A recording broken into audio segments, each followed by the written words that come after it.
Dear students, welcome to the classes of Ray Academy. We are studying double entry bookkeeping for standard 11th students, and presently we are studying the chapter on accounting of goods and services tax or GST. And the question is, journalize the following in the books of Amit, Gurugram Haryana. तो यहाँ पे जो trader है, his name is Amit and he stays in his business is in Gurugram and that is in the state of Haryana. तो अभी अगर हरियाणा के with in कुछ सेल परचेज होता है तो CGST SGST लगेंगे. अगर हरियाणा के बाहर होता है तो उसमें IGST लगता है. तो now the question is given to us और इसके बाद क्वेश्चन के लास्ट लाइन में लिखा है, second last line, CGST and SGST is to be levied on intra-state sale at the rate of 6% each and IGST at the rate of 12% on interstate sale. 6% CGST SGST within the state sale purchase. State के बाहर 12%. तो इसी को याद रखते हुए हम चलेंगे and this is all about. तो journalise in the books of Amit, journal entries in the books of Amit हमने हेडलाइंस लिख दिया. देन 5 लाइन वाला format, date, particulars, ledger folio LF, debit credit. Debit credit amount के लिए इसके नीचे रुपीज के सिंबल देना है. दिस इज रुपी सिंबल और यहाँ पे करेंट ईयर लिखो. द ईयर क्वेश्चन में दे रखा है, ईयर कौन सा, यहाँ पे है नहीं तो क्वेश्चन मार्क दे दो या डॉट डॉट लिख दो. इसके बाद डेट की जगह पे 1 2 3 4 लिखा है. फर्स्ट ट्रांजैक्शन है goods of ₹5,000 out of goods purchased with in the state were taken by him for personal use. इसने, अमित ने गुड्स खरीदा था जो कि खुद घर ले गया, जो कि उसको खरीदा था विद इन द स्टेट, यानी खरीदने के टाइम पे अमित ने यानी ओनर ऑफ द बिजनेस ने CGST SGST पे किया होगा. अगर हरियाणा के बाहर से खरीदा होगा तो IGST पे करा होगा. तो इसीलिए क्वेश्चन का पॉइंट 1 में इन्होंने मेंशन कर दिया कि विद इन द स्टेट इन्होंने खरीदा था.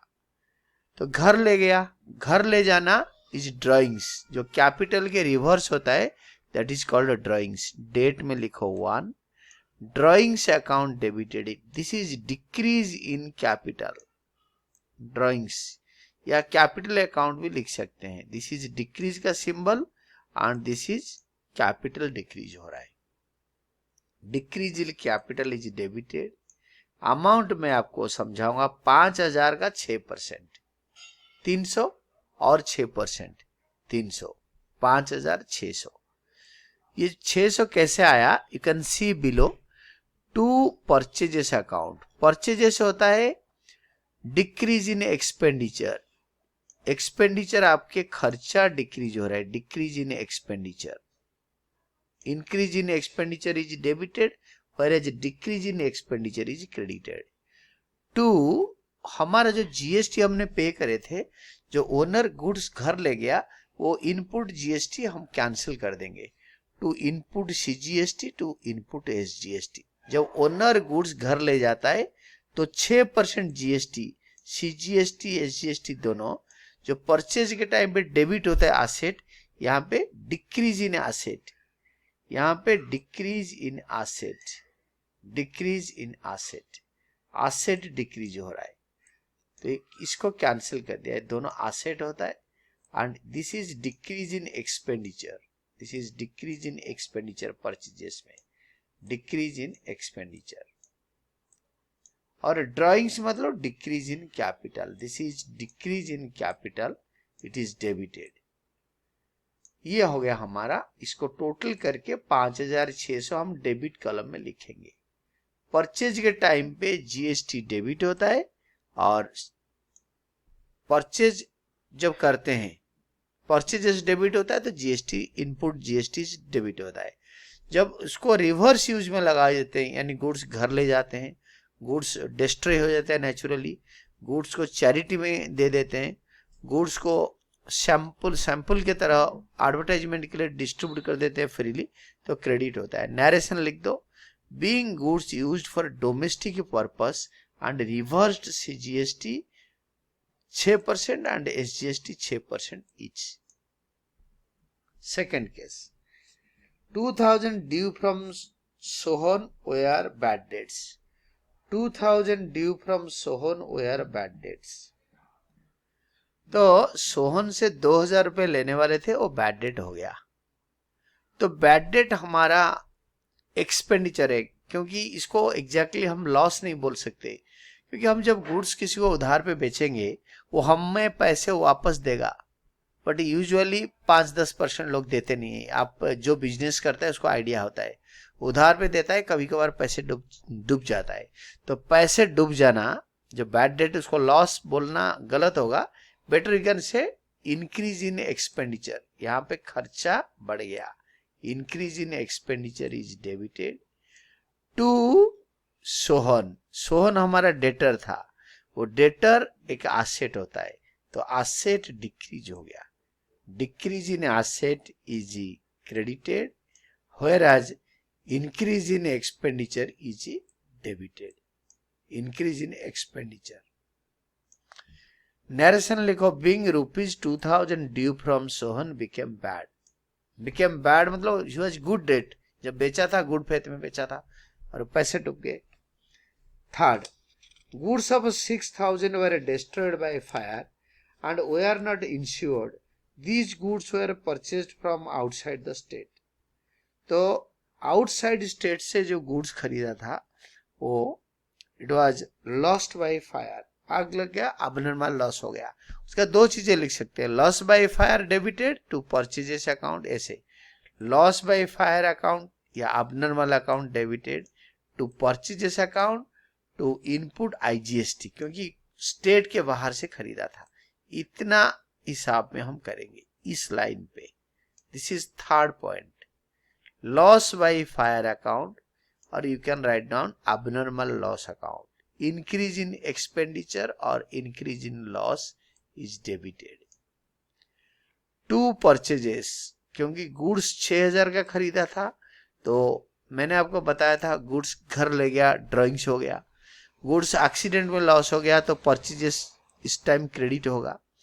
और इसको आउट ऑफ स्टेट, हरियाणा के बाहर से खरीदा था, टू इनपुट IGST 12%, इसका 12% कैलकुलेट कर देंगे। टू इनपुट IGST कैंसिल कराने के लिए 6000 का 12%।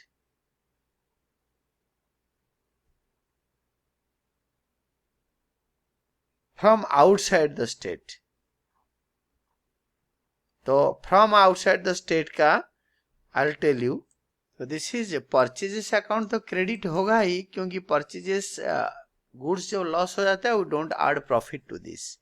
और to not CGST, to input IGST account, to input IGST, क्योंकि क्वेश्चन में देखो ध्यान से, these goods were purchased from outside the state, state के बाहर से खरीदा था, तो ये 6000 का 12% हम चार्ज करेंगे, IGST 12%, क्वेश्चन का लास्ट में मेंशन हो रखा है, तो 12% हम उसको रिवर्स एंट्री कर देंगे। खरीदने के टाइम पे इनपुट IGST डेबिट होता है, और जब उसमें आग लग जाता है, अबनॉर्मली डैमेज हो जाता है, गुड्स घर पे यूज हो जाता है पर्सनल यूज में, या उसको हम दान कर देते हैं गुड्स को किसी को, या हमारा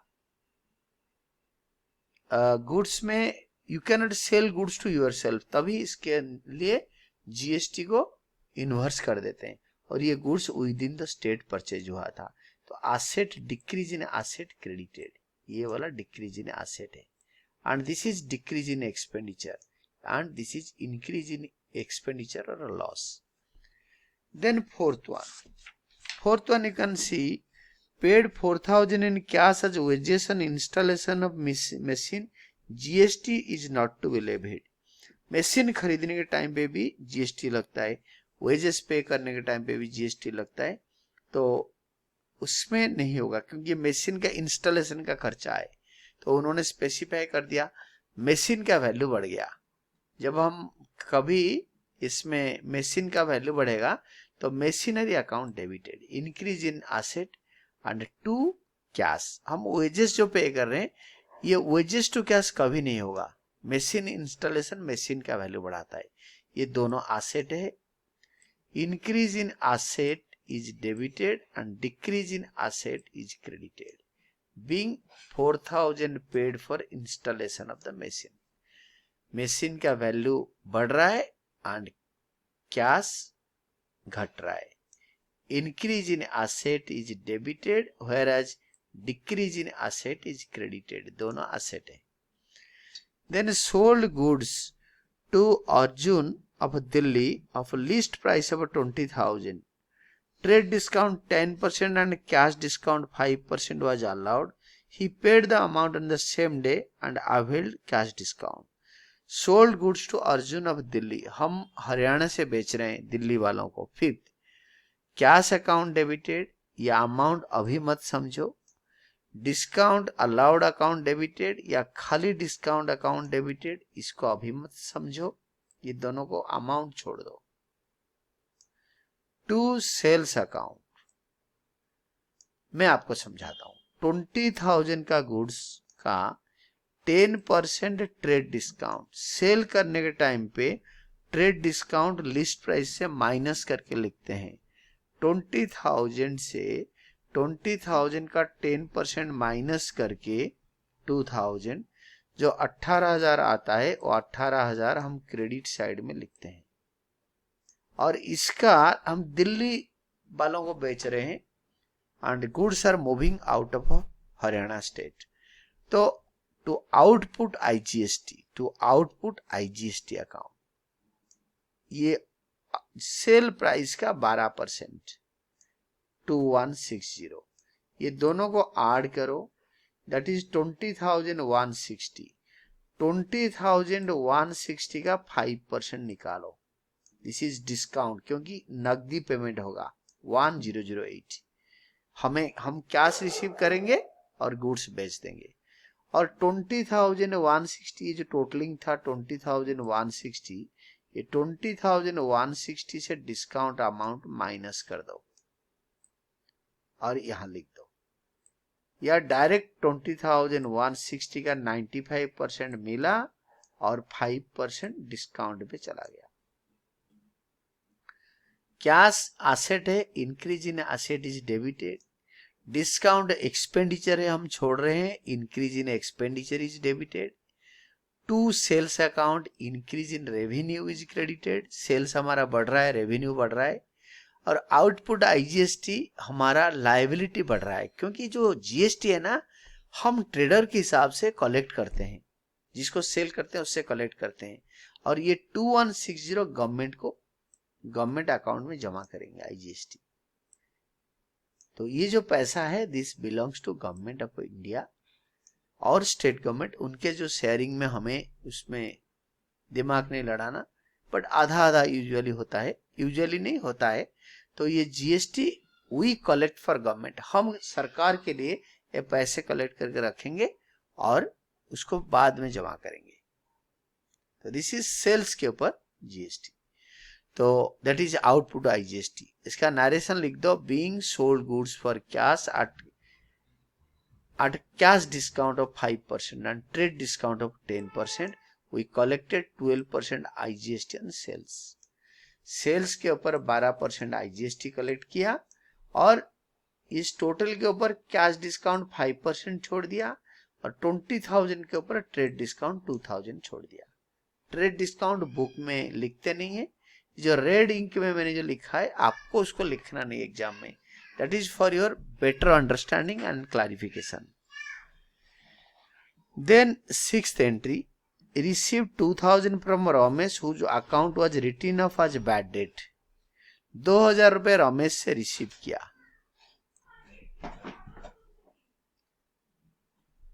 तो इस केस में आपको कैश मिल गया, तो cash account debited, increase in asset is debited, जो बैड डेट राइट ऑफ हो गया था तो हमें वो मिल गया पैसा। तो इसमें आप हमारा होगा क्या, received 2000 from Ramesh whose account was written up as bad debt. तो cash account debited, increase in asset is debited to bad debt recovered account. ये रिकवर के साथ जो ईडी लिखा हुआ है ना, past tense, recovered account, bad debt account नहीं। जो चीजें हमने बैड डेट राइट अप कर दिया था वो पैसे मिल गया। तो इंक्रीज इन इनकम और revenues credited, being cash received for a bad debt written up last year. Then next one is yours sold goods to Arun of Delhi of list price of 20,000. Trade discount? No, it is 7th one. Goods costing 1,000 given as charity. These goods were purchased from within the state. तो यानी CGST SGST दोनों दिया होगा। तो charity में जब goods दान कर देते हैं तो उसमें भी GST रिवर्स करना होता है और परचेजेस क्रेडिट हो जाता है। तो चैरिटी अकाउंट डेबिटेड, दान पुण्य अकाउंट डेबिटेड। इसको आप एक खर्चा के हिसाब से आप ले सकते हो। Increase in expenditure is debited to purchases account. जब गुड्स को हम दान कर देते हैं और गुड्स घर ले जाते हैं प्राइवेट यूज के लिए, तो परचेजेस अकाउंट क्रेडिट करते हैं, क्योंकि परचेजेस यही सारे केसेस में क्रेडिट होता है। टू इनपुट CGST अकाउंट, ये goods with in state, with in Haryana हमने खरीदा था। टू इनपुट SGST अकाउंट, 1000 का 6% निकालो और लिखो और टोटल करके इधर। Being goods given as charity and reversed CGST at 6% and SGST at the rate of 6% each. तो चैरिटी हमारा एक्सपेंडिचर है।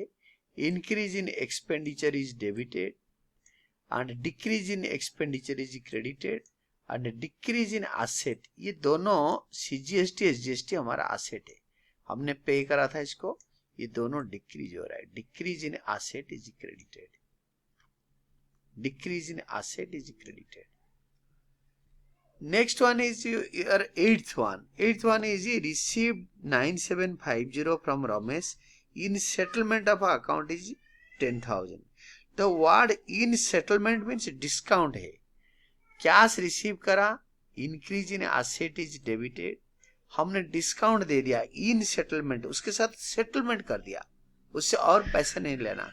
इन सेटलमेंट और the word in full settlement. तो discount allowed account debited 250, cash account debited, discount allowed account debited. Increase in expenditure is debited and increase in asset is debited to Ramesh. Ramesh हमारा debtor था, decrease in asset is credited. Debtor हमारा asset है, हमने जिसको उधार पे बेचा होगा उससे पैसे लेना होगा, वो एसेट डिक्रीज हो गया, asset value. Being received cash in full settlement, full settlement, in settlement या in full settlement, ये full वर्ड इसके अंदर है नहीं, खाली in settlement का मतलब है पूरे पैसे ले, पूरे उसके उधार चुकता कर दिया, 9750 लिया। 8th के बाद 9th, paid rent for the business premises in advance, you can say premises, तो रेंट पे करा, एडवांस रेंट, हमने रेंट नहीं पे करा, एडवांस रेंट पे करा। रेंट पे करेंगे तो rent to cash, advance rent pay करेंगे तो एडवांस रेंट टू कैश। खाली रेंट होगा increase in expenditure, advance rent increase in asset, increase in asset is debited. Increase in expenditure भी debited है, बट यहाँ पे करेक्ट वर्ड है increase in asset is debited to cash account, decrease in asset is credited. ये दोनों asset है, एक asset increase हो रहा है एंड दूसरा एसेट डिक्रीज हो रहा है। Being paid rent in advance, इसके बाद आप जर्नल को टोटल कर सकते हो, बट यहाँ पे टोटल नहीं करेंगे क्योंकि स्टार्टेड बिजनेस विद कैश या बिजनेस स्टार्टिंग से नहीं दे रखा है। These are independent entries, usually इसको टोटल होता है and these are well explained journal entries with GST very important chapter है।